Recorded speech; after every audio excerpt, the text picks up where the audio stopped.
జగిత్యాల జిల్లా ధర్మపురి మండలం ఆరేపల్లి జెడ్పీహెచ్ఎస్ విద్యార్థులు ఆందోళనకు దిగారు. మధ్యాహ్న భోజనంలోని నాణ్యతా ప్రమాణాలు పాటించడం లేదని, వంట మనిషి తమకు వద్దంటూ ప్రజావాణిలో విద్యార్థులు తల్లిదండ్రులు ఫిర్యాదు చేశారు.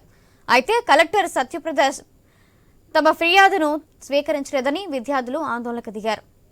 తల్లిదండ్రులతో కలిసి జగిత్యాల కరీంనగర్ జాతీయ రహదారిపై ధర్నాకు దిగారు. అనంతరం పోలీసులు ఈ విషయాన్ని ఉన్నతాధికారుల దృష్టికి తీసుకువెళ్తామని హామీ ఇవ్వడంతో ధర్నాను విరమించారు.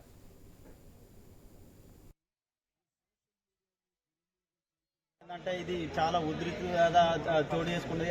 చాలా సార్లు అక్కడ కూడా ధర్నాలు చేసినా కూడా మరి ఇంత నిర్లక్ష్యం చేస్తున్నారా, పిల్లల్ని పట్టించుకుంటున్నారా, మరి పేరెంట్స్ కూడా మేము ఇంత బాధపడి అంత అది చేసినా కూడా మా పిల్లలు ఏ రకంగా అనారోగ్యానికి గురవుతారో మాకు అర్థం కానటువంటి సిచ్యువేషన్లో మేము ఇంత ధర్నాలు చేసి ఇంత అది చేసినా కూడా మాకు వాళ్ళనే కంటిన్యూ చేయాలన్నట్టు మాట్లాడుతున్నారు. నాకు ఇది కరెక్ట్గా అనిపించలేదు. ఎందుకంటే కోర్టును ఫాలో అవుతా, నేను కోర్టు ప్రొసీజర్ ప్రకారమే ఫాలో అవుతా. నేను మీరు చెప్పినట్టు ఎందుకు ఇంటో మీ పేపర్ మాత్రం తీసుకోండి సార్ అని చెప్పి అంటే నేను కోర్టునే ఫాలో అవుతా, నాకు తెలుసు విషయం అని చెప్పి కలెక్టర్